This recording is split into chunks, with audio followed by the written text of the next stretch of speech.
दोस्तों, बहुत से लोगों के दिल और दिमाग में यह सवाल रहता है कि क्या यहूदी भी रोजा रखते हैं या यह सिर्फ मुसलमानों की इबादत है। तो इसकी हकीकत यह है कि यहूदी भी रोजा रखते हैं, लेकिन उनका रोजा इस्लाम के रोजे से काफी अलग है। तरीका भी अलग है, वक्त भी अलग है और मकसद समझने का अंदाज भी अलग है। आज हम इसी बात को बिल्कुल सीधे और आसान तरीके से समझेंगे, बिना कोई बढ़ा चढ़ाकर बात किए और बिना कोई नई बात जोड़े, सिर्फ वही बात जो उनकी किताबों और तारीख में मिलता है। दोस्तों, यहूदी मजहब को बनी इजराइल कहा जाता है। बनी इजराइल वह कौम है जिनसे कई नबी ताल्लुक रखते हैं और इनका नस्ली ताल्लुक हजरत याकूब अलैहिस्सलाम से जुड़ता है, जिनका लक़्ब इजराइल था। इसी वजह से इस कौम को बनी इजराइल कहा गया। यहूदी मजहब में सबसे अहम शख्सियत हजरत मूसा अलैहिस्सलाम की है, क्योंकि इन्हीं के जरिए तौरात दी गई और इनके ज्यादातर अहकामत उन्हीं से जुड़े हुए हैं। यहूदी मजहब में इबादत, रोजा और जिंदगी के कानून सब तौरात के हिसाब से चलते हैं, लेकिन वक्त के साथ हालात बदले तो कुछ चीजें जुड़ती चली गईं और कुछ में फर्क आया। अब अगर रोजे की बात करें तो यहूदी मजहब में सबसे अहम और फर्ज रोजा यौम किप्पुर कहलाता है। यौम किप्पुर का मतलब होता है माफी का दिन। यह रोजा साल में सिर्फ एक बार आता है। यह रोजा सूरज डूबने के बाद शुरू होता है और अगले दिन अंधेरा होने तक चलता है, यानी लगभग 25 से 26 घंटे लगातार रोजा रहता है। इस दौरान यहूदी न सिर्फ खाना पीना छोड़ते हैं, बल्कि नहाना, खुशबू लगाना, तेल क्रीम लगाना और जिस्मानी ताल्लुक भी छोड़ देते हैं। यहाँ तक कि आराम वाली चमड़े की जूती पहनना भी सही नहीं माना जाता। इस रोजे का असल मकसद खुदा के सामने झुकना, अपने गुनाहों का एहसास करना और माफी मांगना होता है। ये रोजा रमजान की तरह कई दिनों का नहीं, बल्कि एक ही दिन का होता है, लेकिन काफी सख्त माना जाता है। इसके अलावा यहूदी मजहब में हजरत मूसा अलैहिस्सलाम के 40 दिन के रोजों का भी जिक्र आता है, जब वह कोहे तूर पर गए थे। तौरात में साफ लिखा है कि उन 40 दिनों में उन्होंने ना रोटी खाई और ना ही पानी पिया। इसी वजह से कुछ यहूदी इस बात को बहुत अहम मानते हैं और 40 रोजों को इबादत का बड़ा जरिया समझते हैं। हालांकि यह रोजे हर यहूदी पर फर्ज नहीं है, बल्कि ज्यादातर नफली तौर पर रखे जाते हैं। इसके अलावा 7वें महीने की 10 तारीख का रोजा भी बहुत अहम माना जाता है और इसे भी यौम किप्पुर से जोड़ा जाता है। कहा जाता है कि इसी दिन तौरात के अहम हुक्म दिए गए थे, इसीलिए इस रोजे को गुनाहों की माफी और तौबा का दिन माना जाता है। हजरत मूसा अलैहिस्सलाम के बाद बनी इजराइल पर और भी नबी आए और उनके द्वार में अलग अलग हालात पेश आए। कभी आजादी मिली, कभी कैद हुई, कभी मुल्क छीना गया और कभी आफत आई। इन्हीं हालात की वजह से अलग अलग मौकों पर रोजे रखे जाने लगे। इसीलिए यहूदी मजहब में सिर्फ एक रोजा नहीं, बल्कि कई तरह के रोजे मिलते हैं, लेकिन इनमें सबसे अहम वही रोजा है जो सूरज डूबने से अगले दिन रात तक चलता है। यहूदी रोजे में सहरी जैसा कोई अमल नहीं होता। वह लोग रोजा शुरू होने से पहले आम खाना खाते हैं और उसके बाद पूरे वक्त बिना खाए पिए रहते हैं। रोजा खत्म होने पर पहले दुआ की जाती है और अपने गुनाहों की माफी मांगी जाती है, फिर जाकर खाना खाया जाता है। इसके अलावा यहूदी मजहब में कुछ और रोजे भी होते हैं जो सुबह से लेकर सूरज डूबने तक रखे जाते हैं। ये रोजे ज्यादातर किसी पुराने वाक्य की याद में होते हैं, जैसे किसी बड़ी तबाही, किसी अहम शख्स की मौत या किसी मुश्किल दौर की निशानी के तौर पर। यहाँ तक कि शादी वाले दिन भी दूल्हा और दुल्हन रोजा रखते हैं ताकि नई जिंदगी की शुरुआत साफ और पाक तरीके से हो। अगर कभी बीमारी फैले या कोई बड़ी आफत आ जाए तो यहूदी लोग रोजा रखकर खुदा से रहमत मांगते हैं, और अगर किसी बड़े शख्स का इंतकाल हो जाए तो उसकी याद में भी रोजा रखा जाता है। यही वजह है कि हजरत मूसा अलैहिस्सलाम के दुनिया से जाने के दिन का रोजा भी कुछ यहूदी आज तक रखते हैं। बाद के दौर में जब बनी इजराइल बाबुल की कैद में रहे, उस वक्त कुछ नए रोजे तय किए गए, लेकिन यह ज्यादातर नफली थे, इसीलिए हर यहूदी में आम नहीं हो सके। लेकिन कुछ सख्त परहेजगार यहूदी आज भी हर पीर और जुमेरात का रोजा रखते हैं। उनका मानना है कि हजरत मूसा अलैहिस्सलाम जुमेरात को कोहे तूर पर गए थे और पीर के दिन वापस आए थे, इसीलिए वह इन दोनों दिनों को खास समझते हैं। यहूदी किताबों में ऐसे लोगों का भी जिक्र मिलता है जो जंगलों और वीरानों में जाकर इबादत करते थे, रोजे रखते थे और अपने गुनाहों से निजात पाने की कोशिश करते थे। इससे यह बात साफ होती है कि यहूदी मजहब में रोजा सिर्फ भूखा रहना नहीं, बल्कि खुदा के सामने टूट जाना और अपने आप को झुका देना माना जाता है। और यहीं से यह समझना जरूरी हो जाता है कि यहूदी और मुसलमानों के रोजों में फर्क क्यों है और यह फर्क कहां से शुरू होता है। अब जब यह समझ आ गया कि यहूदी रोजा कैसे रखते हैं, तो जरूरी यह है कि यह समझा जाए कि यहूदी और मुसलमानों के रोजे में असल फर्क कहां से शुरू होता है। सबसे पहला फर्क नियत और निजाम का है। यहूदी मजहब में रोजा ज्यादातर गुनाहों की माफी और किसी पुराने वाक्य की याद से जुड़ा हुआ है, जबकि इस्लाम में रोजा सिर्फ माफी नहीं बल्कि तकवा हासिल करने का जरिया है। इस्लाम में रोजा एक पूरा ट्रेनिंग सिस्टम है जिसमें आंख, कान, जबान, दिल और जिस्म सब शामिल होते हैं। दूसरा बड़ा फर्क वक्त का है।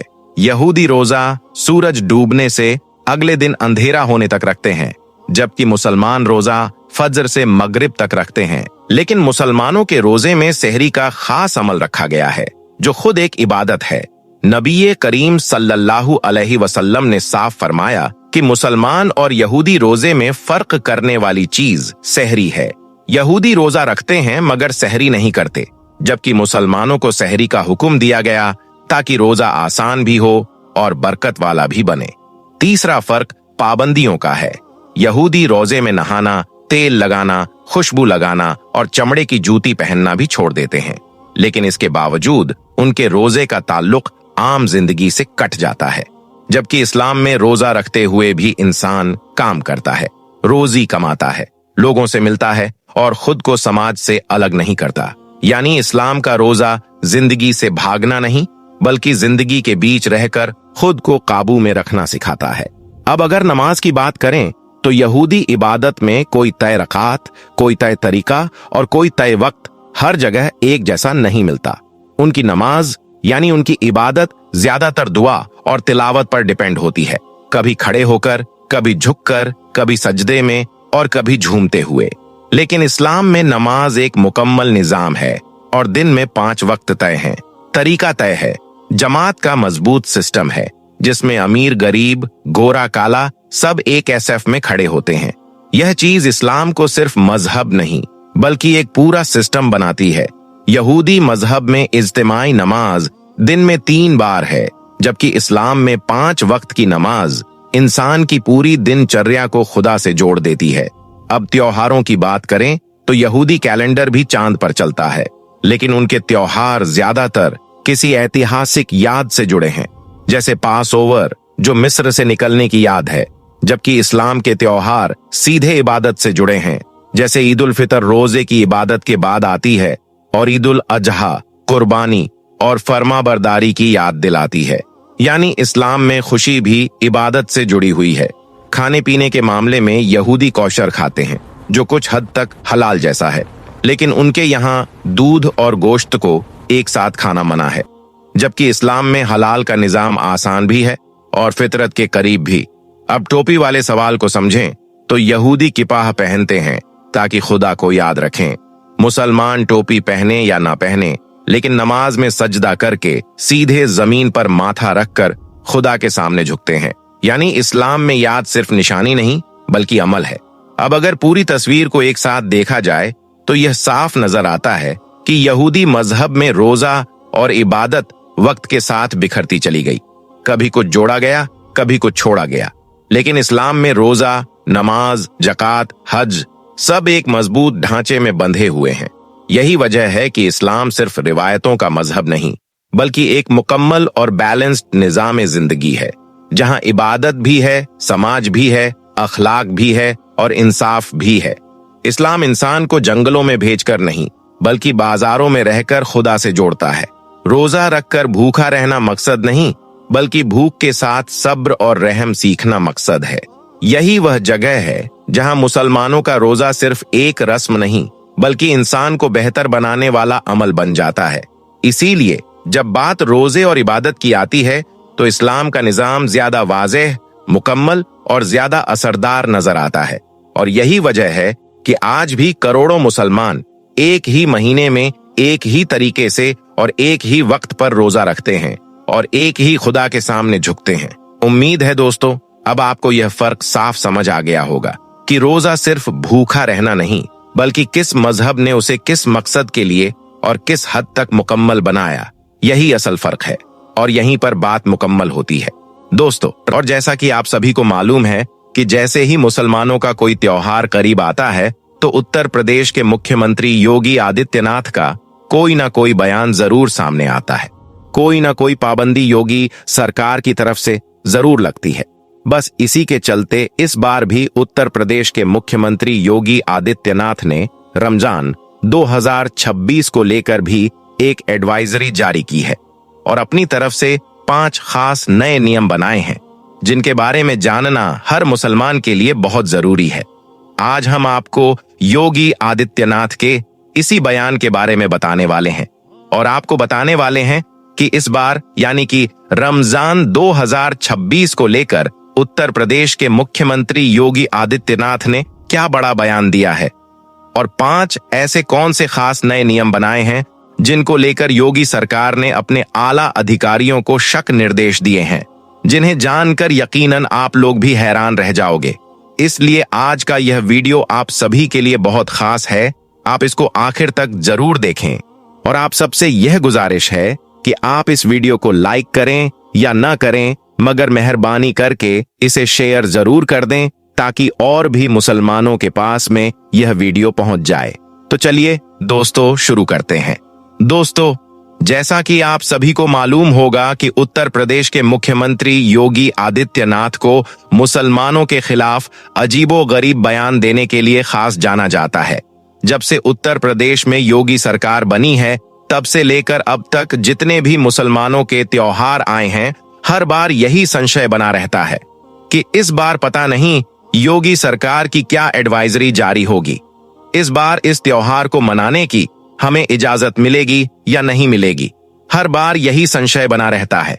योगी सरकार ने पहले मुहर्रम, फिर बकरा ईद, फिर ईद और अब रमजान को लेकर अपनी एडवाइजरी जारी की है और अपने 5 खास नए नियम बनाए हैं और अपने आला अधिकारियों से कहा है कि वह रमजान के महीने में इन 5 नियमों का सख्ती के साथ में पालन करवाएं और अगर कोई इनकी पालना नहीं करता है तो उन पर कड़ी से कड़ी कार्रवाई की जाए। नंबर 1, भीड़ इकट्ठा ना होने पाए। दोस्तों, योगी सरकार ने अपने आला अधिकारियों को पहला सख्त निर्देश तो यह दिया है कि इस बार रमजान के महीने में कोई भी सड़कों पर भीड़ इकट्ठा करने न पाए, यानी कि एक जगह पर भीड़ इकट्ठा करके ना खड़े होने पाए। ऐसा इसीलिए क्योंकि हाल ही के दिनों में ऐसा देखा गया है कि हमारे देश भारत में कुछ ऐसे असामाजिक तत्व हो चुके हैं जो इस बात का फायदा उठाकर भीड़ में जाकर खड़े हो जाते हैं और फिर सांप्रदायिक माहौल खराब करने की कोशिश करते हैं। बस इसी बात को देखते हुए योगी सरकार ने इस बार रमजान के महीने में अपने आला अधिकारियों को सर निर्देश दिए हैं कि वह संवेदनशील इलाकों में मॉनिटरिंग करना शुरू कर दें और माहौल खराब करने वालों को किसी भी हाल में बख्शा ना जाए, उन पर कड़ी से कड़ी कार्रवाई की जाए। हम आपको बता दें कि योगी सरकार का यह फरमान सुनकर पुलिस जगह जगह पर सतर्क हो चुकी है, यानी कि पुलिस अभी से ही अलर्ट हो चुकी है और संवेदनशील और अति संवेदनशील इलाकों में मॉनिटरिंग करना शुरू कर दी है, क्योंकि इसके लिए योगी सरकार ने अपने आला अधिकारियों को सब निर्देश दिया है और कहा है कि वह इस बार रमजान के महीने में इस बात का सख्ती के साथ में पालन करवाने की कोशिश करें। नंबर 2, लाउडस्पीकर आवाज धीमी रखी जाए। दोस्तों, जैसा कि आप सभी को मालूम है कि रमजान का महीना शुरू हो रहा है और इस महीने में सुबह सहरी के वक्त में बार बार मस्जिदों से आवाज लगाई जाती है, फिर अजान होती है और नमाज होती है। इसी तरह से फिर शाम को इफ्तारी के वक्त में सायरन भी बजता है और शाम को मस्जिदों से रोजा खोलने की आवाज लगाई जाती है। बस इसी बात को देखते हुए इस बार योगी सरकार ने एक खास एडवाइजरी जारी की है, जिसमें अपने आला अधिकारियों को सख्त निर्देश दिए हैं कि जितनी भी मस्जिदों के ऊपर लाउडस्पीकर हुए हैं उनकी आवाज को धीमा रखा जाए, यानी कि किसी भी मस्जिद से लाउड स्पीकर जोर जोर से ना बोला जाए और खास तौर से सुबह सहरी के वक्त में बेवजह शोर शराबा न किया जाए। इस बात को लेकर योगी सरकार ने अपने आला अधिकारियों को निर्देश दिए हैं कि वह इस बार रमजान के महीने को लेकर किसी भी तरह की कोई अनदेखी न करे और इस नियम का सख्ती के साथ में पालन करवाया जाए। नंबर 3, ड्रोन कैमरों से नजर रखी जाए। दोस्तों, योगी सरकार ने अपने आला अधिकारियों को तीसरा सख्त निर्देश यह दिया है कि इस बार रमजान के महीने में पूरे प्रदेश में कहीं पर भी अगर कोई माहौल खराब होता है तो ऐसी जगहों पर फौरन ही धारा 144 लगाते हुए वहां पर नियमों का सख्ती के साथ में पालन करवाया जाए। और यही नहीं, फौरन ही ऐसी जगहों पर सादी वर्दी में महिला और पुरुष पुलिस को तैनात किया जाए और ड्रोन कैमरों से ऐसी जगहों की खास निगरानी भी रखी जाए। इसका मतलब ये है कि इस बार रमजान के महीने में योगी सरकार ने अपने आला अधिकारियों को यह सख्त निर्देश दिया है कि इस बार रमजान के महीने में ड्रोन कैमरों से लोगों पर नजर रखी जाए और जगह जगह पर पुलिस को तैनात किया जाए ताकि कहीं पर भी कोई सांप्रदायिक माहौल खराब ना हो सके। इसके साथ ही जगह जगह पर गाड़ियों की और बाइकों की चेकिंग भी की जाए और अगर कोई पुलिस की कार्यवाही में दखल अंदाजी करने की कोशिश करता है तो उन पर फौरन ही कड़ी से कड़ी कार्रवाई की जाए। इसके अलावा योगी सरकार ने अपने बयान में यह भी कहा है कि इस बार रमजान के महीने में कोई भी मुसलमान मस्जिद के बाहर यानी कि सड़क पर खड़े होकर नमाज भी न पढ़ने पाए, यानी कि सिर्फ मस्जिद के अंदर ही नमाज पढ़ी जाए। अगर पहली बार में लोग ज्यादा हो रहे हैं तो 2 बार में करके नमाज पढ़ी जाए, लेकिन मस्जिद के अंदर ही पढ़ी जाए, बाहर सड़कों पर नमाज ना पढ़े। इसके लिए जितनी भी बड़ी बड़ी मस्जिदें हैं उनके आगे पुलिस की तैनाती रखी जाएगी ताकि किसी भी तरह का कोई माहौल खराब ना होने पाए। नंबर 4, सोशल मीडिया पर निगरानी रखी जाए। दोस्तों, योगी सरकार ने इस बार रमजान के महीने में अपने आला अधिकारियों के लिए चौथा फरमान यह जारी किया है कि वह इस बार रमजान के महीने में सोशल मीडिया पर 24 घंटे खास निगरानी रखें। कोई भी रमजान के महीने में सोशल मीडिया के जरिए से किसी भी तरह की कोई अफवाह न फैलाने पाई, यानी कि कोई भी सोशल मीडिया पर किसी भी तरह की कोई आपत्तिजनक पोस्ट ना करने पाए और अगर कोई सोशल मीडिया पर गलत पोस्ट डालता है, अफवाह फैलाता है तो उन पर कड़ी से कड़ी कार्रवाई की जाए। और यही नहीं, इसके अलावा योगी सरकार ने अपने आला अधिकारियों को यह भी सख्त निर्देश दिया है कि जो लोग भड़काऊ बयान देते हैं, ऐसे शरारती तत्वों के साथ 0 टॉलरेंस की नीति अपनाई जाए। ऐसे लोगों पर खास नजर रखी जाए और फिर उन पर कड़ी से कड़ी कार्रवाई की जाए और सोशल मीडिया पर 24 घंटे खास निगरानी रखी जाए। कोई भी शख्स रमजान के महीने में अफवाह न फैलाने पाए और ना ही कोई आपत्तिजनक पोस्ट करने पाए, यानी कि माहौल खराब करने की कोशिश करने वालों पर खास नजर रखी जाए और फिर ऐसे लोगों पर कड़ी से कड़ी कार्रवाई की जाए। और नंबर 5, धर्म गुरुओं से खास अपील की है। दोस्तों, इस बार रमजान के महीने को लेकर योगी सरकार ने मुस्लिम धर्म गुरुओं से भी खास अपील की है कि वह मुसलमानों को इस बारे में समझाएं। बस इसी बात को देखते हुए फिर लखनऊ में मौजूद इस्लामिक सेंटर ऑफ इंडिया के चेयरमैन और ईदगाह के मौलाना खालिद रशीद फिरंगी ने भी मुसलमानों के लिए एक एडवाइजरी जारी की है। मौलाना रशीद फिरंगी ने मुसलमानों से अपील की है कि वो रमजान के इस मुबारक महीने में नेक और अच्छे अच्छे काम करें, अपने लिए और अपने देश भारत की सलामती के लिए, आपसी भाईचारे के लिए अल्लाह ताला से दुआ करें। और साथ ही मौलाना रशीद फिरंगी ने मुसलमानों से सहरी के वक्त यानी कि सुबह के वक्त बेवजह शोर शराबा न करने की भी अपील की है ताकि आपके पड़ोसियों और आपके मोहल्ले वालों को किसी भी तरह की कोई परेशानी ना हो, यानी कि उनका पूरी तरह से ख्याल रखा जाए।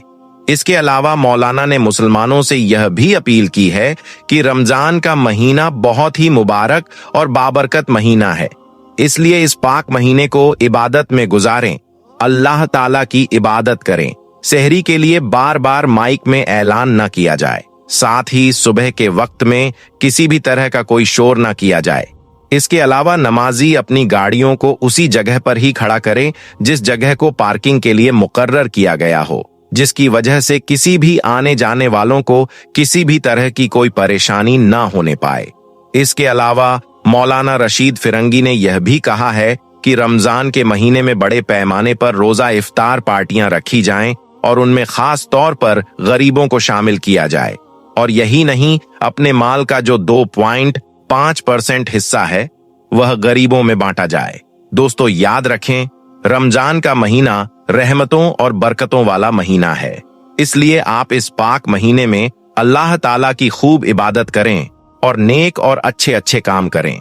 लेकिन इसके साथ ही आप इस महीने में कोई भी ऐसा वैसा काम ना करें जिसकी वजह से आपको या फिर आपकी कौम को किसी भी तरह की कोई परेशानी का सामना करना पड़े। इसलिए आप इस महीने में कोई भी गलत काम ना करें और इन 5 नियमों का सख्ती के साथ में पालन करें। आखिर में अल्लाह ताला से दुआ है कि अल्लाह पाक हम सबको रमजान के इस मुबारक महीने में बुराई से दूर रखे और नेक और अच्छे अच्छे काम करने की तौफीक अता करे।